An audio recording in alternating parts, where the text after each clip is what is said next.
Today's webinar will provide an update on the changes to the public charge assessment, focused on how health coverage programs are factored into public charge assessments under the new policies. Today's presenter here at the Center on Budget and Policy Priorities is Shelby Gonzales, Director of Immigration Policy. With that, I'll turn it over to Shelby. Thank you so much, Ina, and hello, everyone. Today, I'm going to go through the public charge immigration policy as it relates to enrollment in insurance affordability programs. And when I mention insurance affordability programs, I'm referring to Medicaid and the Children's Health Insurance Program and subsidized Affordable Care Act's marketplace coverage. The public charge immigration policy is very complex, and it includes many changes that make it far more difficult for people with low and modest incomes to lawfully immigrate to the U.S. and or to become permanent residents. I'm not going to cover the ins and outs of the rule in its entirety. That would take days. I am just going to be focusing in on how the rule relates to health insurance affordability programs. We've included a link to the Protecting Immigrant Families website, and it's at the end of the presentation. And on that site, there's a lot of different resources, including a 101 webinar that talks about a lot of the ins and outs of the immigration policy and how it's changed under the new public charge rule. As you are well aware, there has been a lot of fear and confusion among immigrants and their families that has grown over the last few years. This rule that we're talking about when we talk about public charge, it's been in the making for many years, and there's been iterations of it that were leaked to the press, and there was other times when we saw the proposed rule, and then we saw the final rule, and there's been changes all along the way. So in addition to having a rule that is complex, we've also seen a rule that has been changing over time. So that has added to the confusion. And there's quite a bit of fear among families that include immigrants, and a lot of confusion. And as a result, we've heard about lots of people who have taken steps to either forego benefits altogether and maybe not even apply for different health coverage programs. And in other cases, people who were already enrolled have opted to disenroll in health programs. So during this presentation, I'm going to provide some factual information that we hope will help you in understanding the policy as it relates to health coverage. And we hope that it positions you well to provide consumers with accurate information that will empower them to make decisions that are based on fact and not misinformation. So some key topics that I'm going to cover, and I'll go into a lot more detail. So this is me trying really hard not to bury the lead in some of the information that I'm going to be going through. So first, most people will never go through a public charge assessment. I will never go through a public charge assessment. I was born in the US, for example. I'm not going to go through any kind of process that's going to review whether or not I'm going to change my immigration status for the US. So I'm an example. A lot of people do not go through public charge assessments. So that's one of the first things I want everyone to understand or take away from this presentation. There's a lot of misinformation out there, and many people are frightened about public charge, even though they will never go through a public charge assessment. Or they're very unlikely to go through a public charge assessment. So that's one of the key takeaways from this presentation. Second, this confusion has also resulted in people thinking that all programs connected to the government will be harmful to them or their families if they do go through a public charge assessment. But many programs, including but not limited to the Children's Health Insurance Program and the Affordable Care Act's marketplace coverage, are not negatively factored into public charge assessments. So we'll go into a little bit more detail about that as we go through the presentation. Medicaid enrollment, with really, really important exceptions that we will go through, may be negatively factored into public charge assessments, but most people who are eligible for Medicaid, so the kind of Medicaid that will be potentially negatively counted under the rule, will never undergo a public charge determination. And this is because Medicaid eligibility based on immigration status is very restrictive. And as a result of that, most of the people who meet those restrictive eligibility requirements are very unlikely to later on be en route to have to go through a public charge assessment. Oftentimes they've either already gone through a public charge assessment, or such an assessment is just not applicable to them because of the kind of status that they have. So finally, it's really important to note that having health insurance is viewed favorably in a public charge assessment. So with that, let's start. So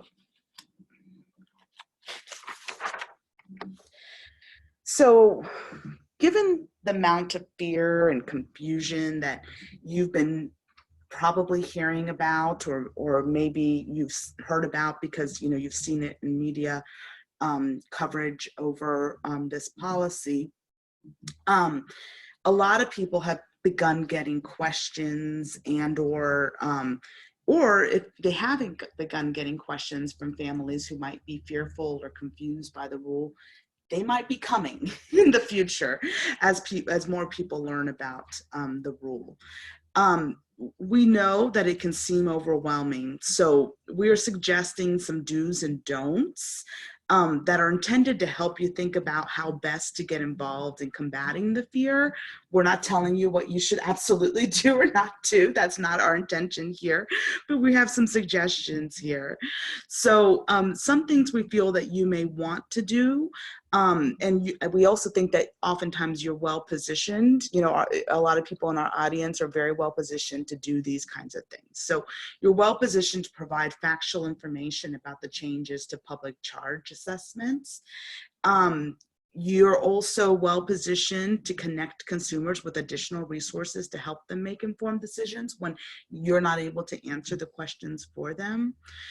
We also think that you are well able to provide information about the value of health insurance. I think that's really, really key here. And you're well positioned to provide information about privacy protections related to information that's shared during the enrollment process to get insurance affordability programs. And I'm not going to cover a lot of information. I'm not going to cover any information about the privacy rules in this particular presentation, but I did go into some detail in our last webinar on kind of the intersection of immigration related policies and eligibility for insurance affordability programs. So that's on our website. We also have some facts and questions that also touch on these kinds of issues. And we're always glad to take questions offline as well through the Beyond the Basics email. So we don't think that you should feel like you have to become an immigration policy expert. I don't call myself an immigration policy expert. Even when I describe what I do, I focus very much on that intersection of immigration policy and benefit programs. I'm not an immigration attorney. And yet I can answer some basic questions. I can provide factual information about about these immigration policies, but I have not thought that I need to become a lawyer, nor do I feel like I have to provide any kind of legal advice to anybody. And we think that you do not have to do that either. So that's not what we're striving to do in this training. Great if you do want to, go to law school and become an immigration attorney, but that is not something that you must do in order to be helpful within this context. We also don't think that you need to feel as though you need to tell people that their immigration status will be safe or at risk based off of their decision to enroll in health coverage. We don't think that you need to feel like you are going to be forced to make that determination if you engage in a conversation with somebody on this topic. We think that you can provide people factual information. There's a lot of resources out there that have been developed with, by the way, oftentimes people who do have a lot of expertise on immigration policy, and those resources may help people, can help empower them as they themselves are making decisions. Or sometimes if people are already working with immigration attorneys, they can take that in those resources with them as they are contemplating questions and figuring out what the best process is for them moving forward in their, seeking out their immigration related benefit questions. So with that, we're going to jump into what public charge is. So public charge is part of immigration law, and it has been part of our legal system for about a century. So the concept itself is not new.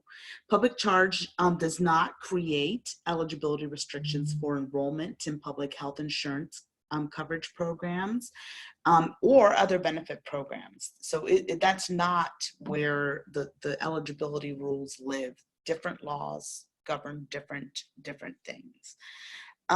So for many decades, immigration policy has defined public charge as a person that's primarily dependent on the government for subsistence. And since 1999, this has been measured by the use of very specific programs, so cash assistance for income maintenance, such as SSI or TANF program or general assistance, not for short-term or cash that's intended for a very specific purpose. And also, it's been measured by participation in long-term care in an institution that's paid for by the government through Medicaid.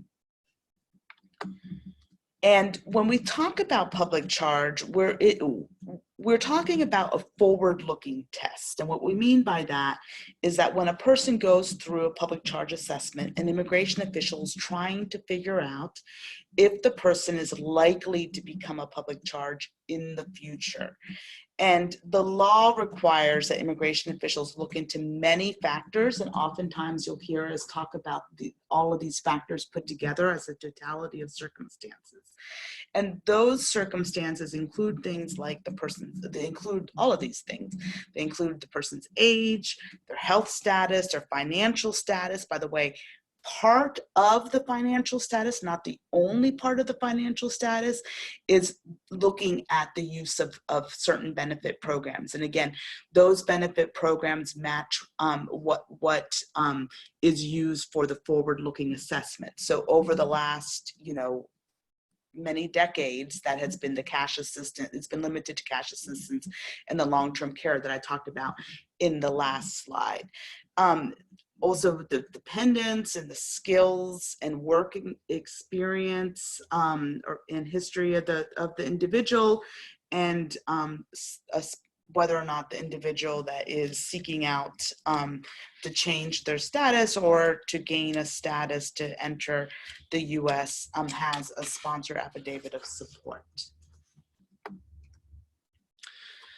So the new public charge definition was radically changed to become a person who has received or is more likely than not to receive in the future assistance from a broader set of benefits for more than 12 months in a 36-month period in aggregate. And what we mean by in aggregate is, for example, if a person receives more than one counted benefit in a month, that would count as 2 months within that 36-month window. So what that means is even modest use of benefits is potentially counted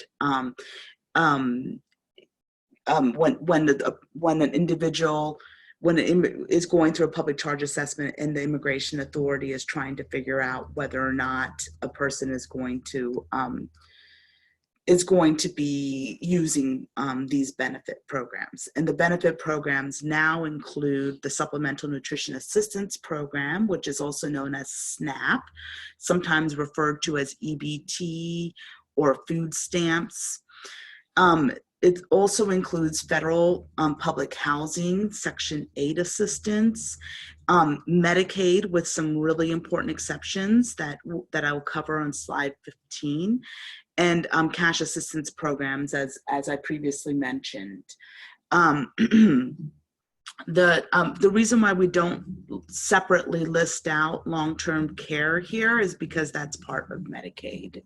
That's rolled into that, looked into under Medicaid. So the new broader definition applies to people who undergo public charge assessments related to an immigration application that's either submitted on or after February 24th of 2020. Okay, that's basically the effective date of the new rules that encompass the new benefit programs. In addition to changes in the definition, many other standards were defined in the new policy that also disadvantage people with low and moderate incomes who are applying to change their status or to newly enter the US. And it's important to note this because many people are very, very, very focused on just the benefits alone. So, they're only like laser focused on current past use of benefits, and they're not thinking about all the other ways that this rule was changed, and those rules changes are pretty significant. And again, we're not going to be covering those items, but we provided a link to the Protecting Immigrant Families website, where they have far more information there about how the rule has changed.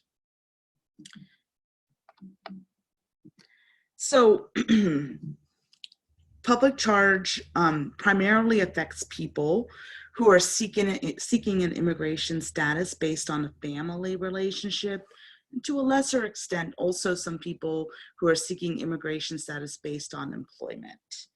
Certain people undergo public charge assessments when they apply to come to the US or when they apply to become a lawful permanent resident. When we say lawful permanent resident, it's a status that allows people to stay here, indefinitely, right? And people do renew this status, but it means a person is planning to make this their home, the US their home.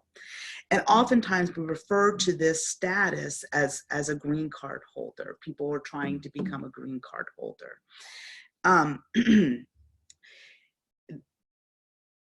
In certain circumstances, and I don't want to overstate this too much, but certain lawful permanent residents who leave the US for more than 6 months also might be selected to go through a public charge determination when they return. So we're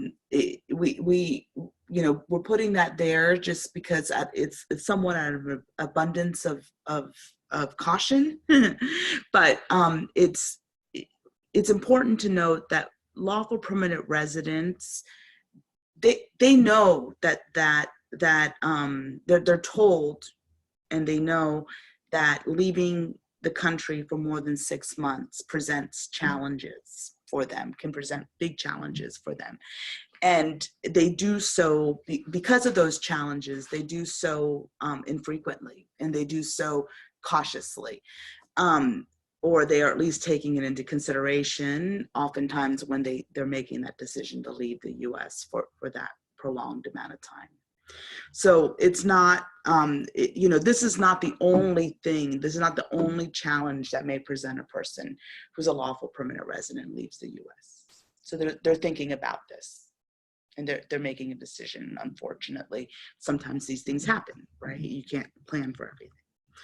But we've heard that many people who are very unlikely to undergo a public charge assessment are nonetheless fearful about the changes in the policy nonetheless. So they, some examples are people who have lawful permanent resident status And they're fearful that they might have to go through a public charge assessment when they're trying to become a US citizen, for example. Other people who have been fearful about undergoing a public charge assessment, another example might be a lawful permanent resident who is undergoing the process to renew their lawful permanent residence. That's another group. There are also many immigrants that will apply to become lawful permanent residents at some point that will not go through a public charge assessment. And this includes people oftentimes that are here in the US with under a humanitarian status. The reason for getting their status is based off of humanitarian reason. And they don't go through a public charge assessment. And we've listed folks here. I'm not going to read them all, but oftentimes we think of asylees and refugees as examples, but we have listed some others here as well. I'm going to walk through a scenario to identify some folks who may go through a public charge assessment. And here in our scenario, we have a married couple, Ricky and Ava, and they have a daughter named Karina. And Ricky has been a lawful permanent resident for 6 years and is applying to become a US citizen. Eva, it has temporary protected status and is applying to become a lawful permanent resident. And Karina is a US born citizen. She is not applying for any immigration status. Eva, who's the mom again, her immigration related goal, once again, is she's seeking to become a lawful permanent resident. So she wants to adjust her status from temporary protected status to lawful permanent resident status. And Eva is likely to go through a public charge assessment. Ricky, the father, his immigration goal is to seek to become a citizen of the US. And Ricky is not going to go through a public charge assessment. There is no public charge assessment in the application process to become a US born citizen. We included that asterisk here to make that point that I covered earlier. If Ricky, as a lawful permanent resident were to leave the US for 6 months, then he may go through a public charge assessment upon return. But like I mentioned earlier, people who have lawful permanent resident status, this is not news to them that some challenges may present them if they leave the US for more than 6 months. I'm not saying that it doesn't happen, but it's something that people are weighing when they're making their decisions. Karina was born in the US. She's a US citizen. She does not have an immigration goal and will not undergo a public charge assessment. We're going to pause here for questions. Great, thank you, Shelby. We do have a couple questions that have come in. If a child is born in the US, but the parents are not born in the US, will the child's enrollment affect the parents' eligibility for immigration status? That's a really great question, and we're gonna and it's gonna be highlighted later, but I'm gonna answer it right now because that's like bearing the lead, right? Because no. The child's participation in benefit programs, if the benefit programs were to count, even if they were, because oftentimes, again, not all benefit programs count, right? The child's benefits are not factored into a parent's application to change their immigration status or to newly come into the US. So in other words, when an individual is undergoing a public charge assessment, when we're thinking about the aspect of the public charge assessment that is looking at current and past use of benefit programs, the use of benefit programs that we are talking about, it's only the programs that were used by that individual that's going through the application process to either become a lawful permanent resident or to enter the US. And can you explain once more how the 12 months and 36 months counting works for benefits? Sure. So it comes into play in two different ways. One way is that when an immigration official is trying to make a decision as to whether or not an individual is going to become a public charge, what the immigration official is trying to figure out is if the person is more likely than not to use these benefit programs that we've listed, in the other slides. So includes things like SNAP and Medicaid with exceptions and, the certain housing programs, all of those programs. They're thinking, is this person more likely than not to use those benefits for 6 months within, or 12 months within a 36-month period of time? But when they're making this calculation, which is extremely complicated to make, as you can imagine, they can, if they think this is a person who might get both benefits of, let's say, Medicaid and SNAP, they would count that as 2 months, or two months, because they got both programs in that month. Okay, so it's used when they're trying to make the forward-looking assessment. It's also used when they're trying to determine whether or not actual use of benefits. When I mentioned that one aspect of the totality of circumstances that's reviewed, one thing that's looked at is financial circumstances, and part of that financial circumstances is use of benefit programs. And when they're looking at the use of benefit programs, it could be negatively counted even if somebody uses the benefits at all. That could be a negative factor, but it could be a highly weighted negative factor if an individual used the benefit programs for 12 months within a 36-month period, if they actually used it. And when we talk about the in aggregate part, it would be, let's say that they use 2 benefits for 6 months. That's an aggregate, and that could potentially count as a heavily weighted negative factor.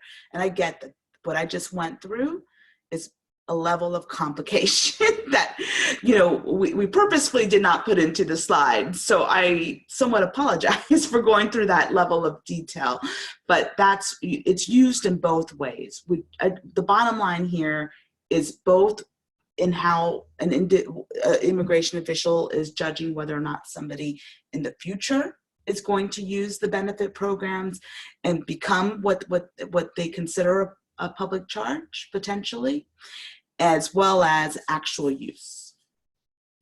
Thank you. And one more question.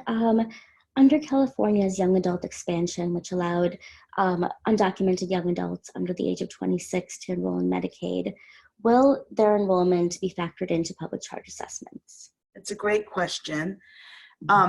So when we talk about the benefit programs that are factored in, and when we talk about Medicaid,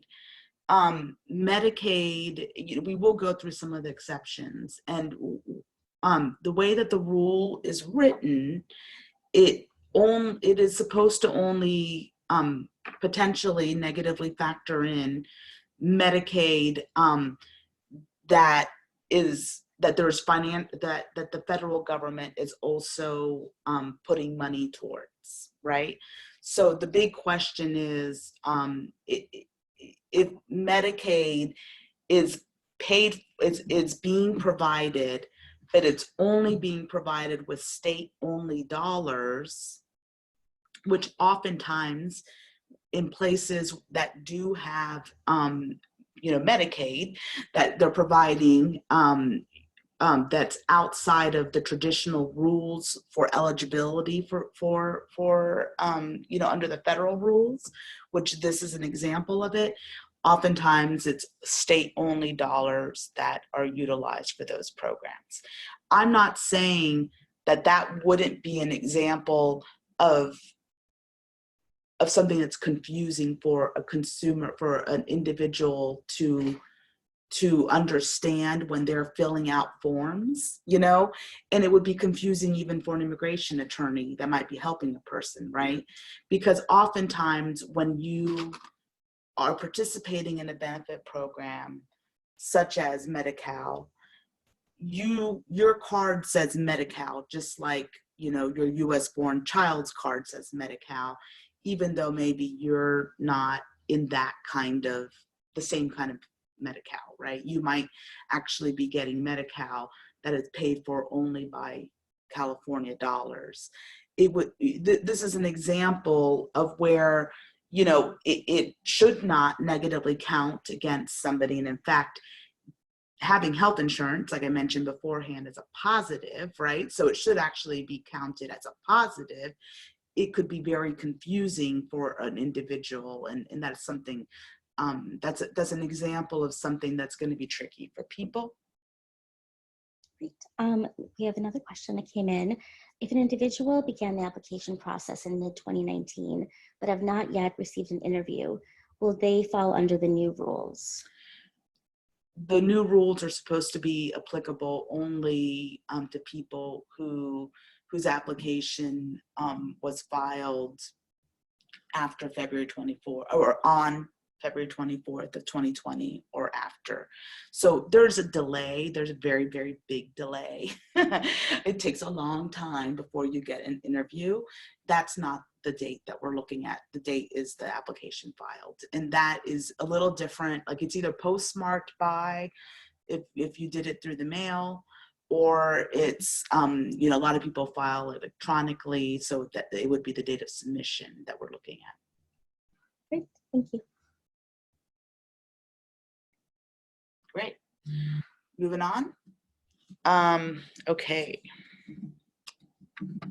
So now let's talk about how health insurance affordability programs are factored into public charge assessments. And we've covered a little bit through some of the great questions that we got. So having health insurance is viewed favorably in a public charge assessment, as we've talked about. The following health insurance affordability programs will not be negatively factored into a public charge assessment. ACA marketplace health insurance, even if people have premium tax credits and or cost sharing reductions to help them offset the costs. The Children's Health Insurance Program, and also state and local health coverage programs are not supposed to be negatively factored in either. Medicaid enrollment, with important exceptions that I'll walk through in the next slide, is negatively factored into the assessment, but most people eligible for the type of Medicaid counted in the assessment will never undergo a public charge assessment. Because the policy is complex, many people who have nothing or little to fear by getting the benefits, like you know, Medicaid, may still be confused and or frightened by the changes, which could lead them to unnecessarily go without benefits. So like I mentioned, not all Medicaid use will be negatively factored into public charge assessments. So for example, signing up for Medicaid will not be negatively factored in to public charge assessments for the following groups. So 1, people who get Medicaid when they are younger than 21. People who get Medicaid based off of pregnancy, and that includes people who continue to get coverage, the pregnancy-related coverage 60 days after their pregnancy. People in the U.S. military or Ready Reserve and their spouses or children.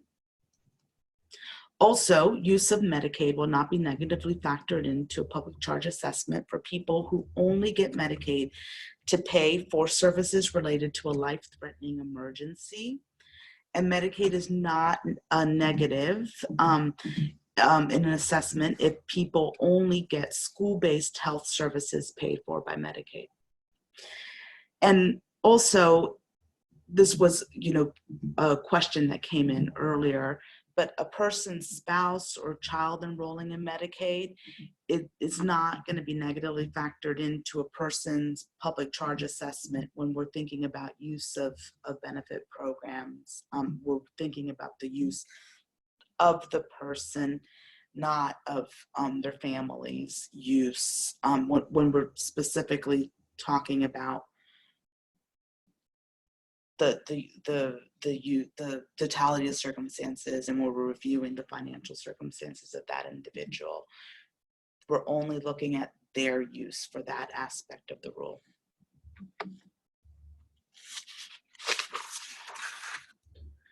We're going to look at the same family again to see if their enrollment in health coverage will negatively impact them in a public charge assessment. So we've got Ricky again, and who's a lawful permanent resident and has been for 6 years. He's going to try and become a U.S. born citizen. He's trying to go through the naturalization process to become a U.S. citizen. Eva, who has temporary protected status, and she's trying to become a lawful permanent resident. Karina, U.S. born citizen, is not going to be going through a public charge assessment. So first, let's look at Eva. So she's got temporary protected status, and she wants to become a lawful permanent resident. She's going to adjust to that status. She is enrolled in a health insurance program. And by the way, what I meant to say was she will go through a public charge assessment when she's trying to become a lawful permanent resident. She's, in this scenario, we're going to say that she's enrolled in the Affordable Care Act's marketplace coverage.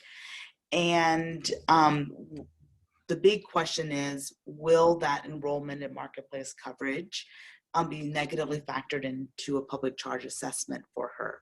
She, remember, is going to go through a public charge assessment. So is it going to be negative? And the answer is no.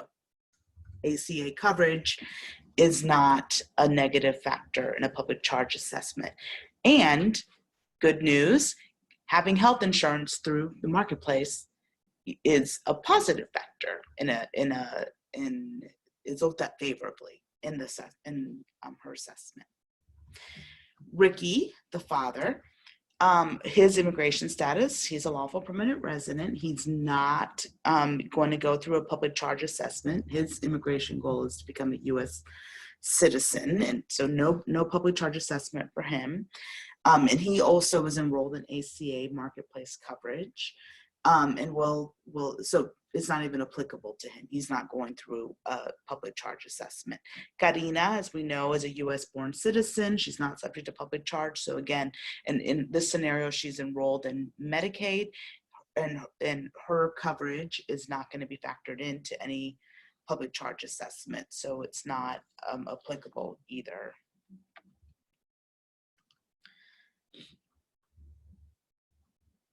So we covered this quite a bit, but in this scenario, this case, when we look at the same family, the same circumstances, now what we're trying to look at is the question of, will Karina, the baby who was born in the U.S., who's not subject to a public charge assessment herself, she is enrolled in Medicaid. The big question is, would her enrollment in Medicaid be negatively factored in to Eva, her mom's public charge assessment? And the answer is no.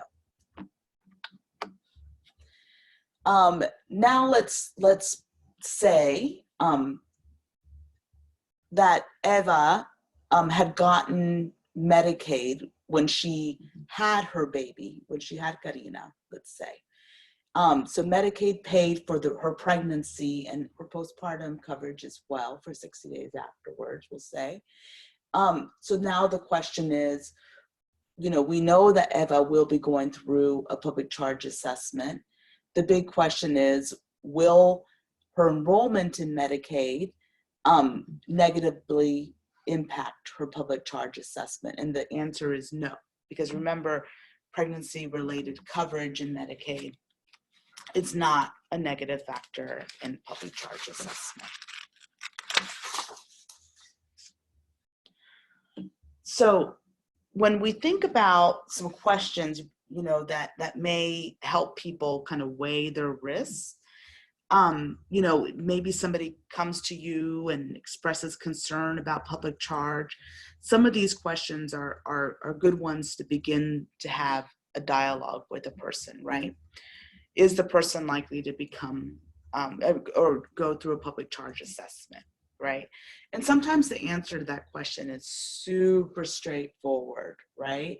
Sometimes, like Ricky, you know, he was trying to become a naturalized citizen.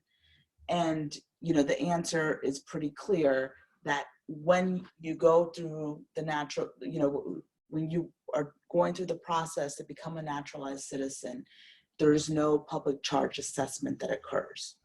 Out of an abundance of caution, you could remind him that, you know, as somebody who's a lawful permanent resident, if you leave the US for more than 6 months consecutively, not like I leave for 2 months here, then come back and that's not what we're talking about. 6 months, you know, in one time, in one period.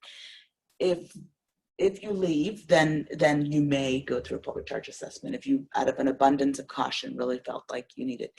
Sometimes people don't know whether or not they're going to they're going to go through a public charge assessment, and oftentimes you can answer the question like maybe they're a refugee, right? They have refugee status, are going to become a lawful permanent resident. You can answer that question. You can provide them resources that exist. It's a straightforward question.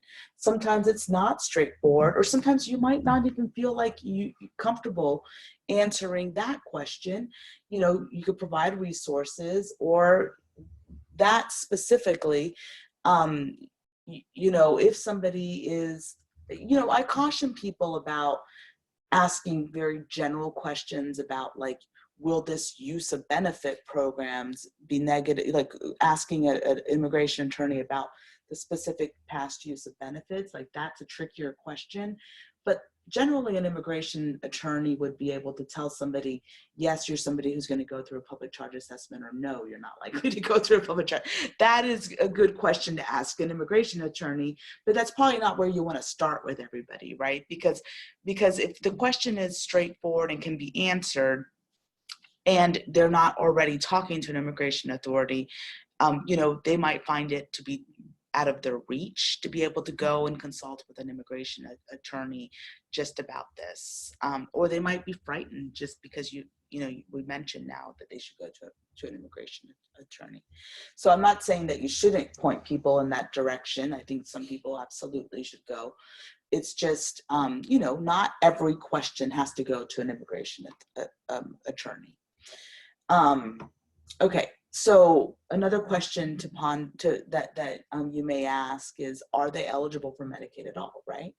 A lot, and the reason why I ask this question is that when we think about the Venn diagram of who is likely to go through a public charge assessment in the future, and who is eligible for Medicaid that is going to be negatively factored into a public charge assessment. Remember, not all Medicaid is negatively factored in. That Venn diagram is not zero. There's some people that are at risk, right? Like, you know, like we mentioned, Ricky, he's an LPR, he leaves the country for 6 months. He might be an example of that. But it's not a huge, that Venn diagram is not a big sliver of people. So, you know, oftentimes I would really pause and think about whether or not this is going to be an issue for a person. Another question to ponder is, are they eligible for other health insurance programs that will not be negatively factored into a public charge assessment, right? Are they eligible for ACA coverage that is not negatively factored in? You know, sometimes people are concerned about enrolling in CHIP or ACA coverage, even though, as we've mentioned many times now in this presentation, those are programs that are not negatively factored into public charge assessments. And then finally, what would going without sufficient health coverage and or other important supports like food or housing mean for the family? You know, how would that impact their health? How would that impact their financial circumstances, which are important factors that are also being reviewed in a different way in a public charge assessment. So thinking about the family very holistically, helping them to identify some important questions to contemplate, and to get and seek resources that can help them answer those questions. Be good. So we're going to briefly talk a little bit about, because we focus so much on health programs. We also want to talk a little bit about other benefit programs. So other benefit programs that are factored into the assessment include Supplemental Nutrition Assistance Program, which, like I mentioned beforehand, is oftentimes referred to as SNAP, sometimes even EBT, or food stamps. The federal public housing, Section 8 assistance, the cash assistance programs that have been factored in for a long time, including general assistance, state general assistance programs, and then Medicaid with some exceptions that we've listed in a prior slide. Benefits that are not factored in, and by the way, this list over here on the right, that includes things like the Affordable Care Act's marketplace insurance, including even if somebody gets a premium tax credit and cost sharing reduction, and WIC and CHIP and school lunches and food bank shelters. All of these programs are examples of benefits that are not going to be negatively factored into a public charge assessment.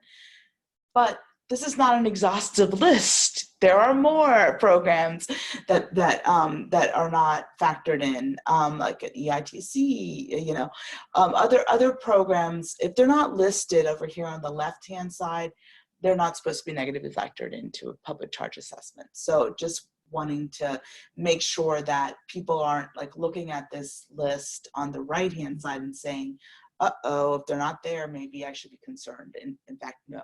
If you should look at it the opposite way. You should look at, if they aren't on the left-hand side, then they're not negatively factored into this assessment. So one last time, we're going to look at Ricky, Ava, and Karina.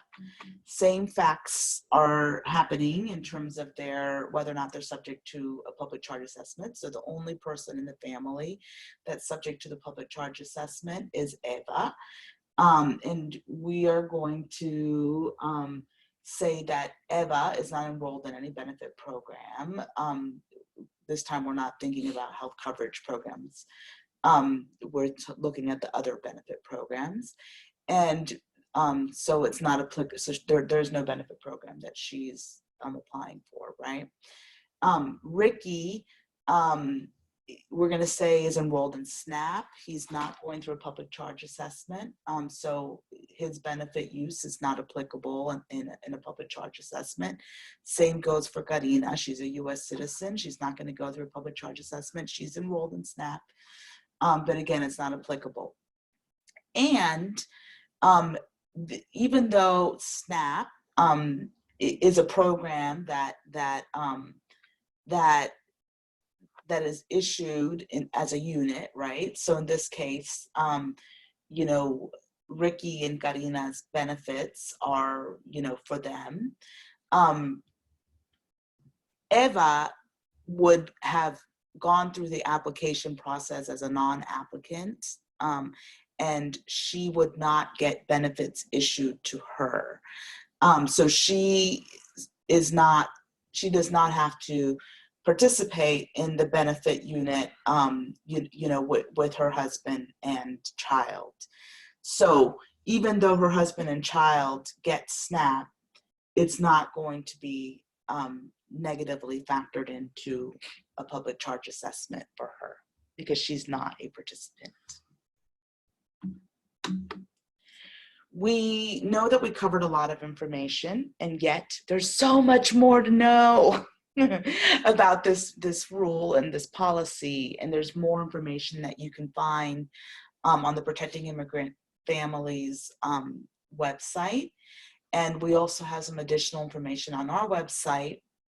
We have some facts and questions that we invite you to look at. I want to thank my colleague Kyle, who helped me with this presentation, and as well as many others here at the center.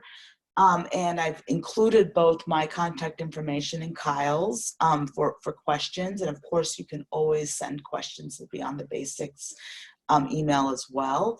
And we have a tremendous number of resources available on the Beyond the Basics website. So I'm going to pause for some questions. Thanks, Shelby. We did have quite a few questions come in.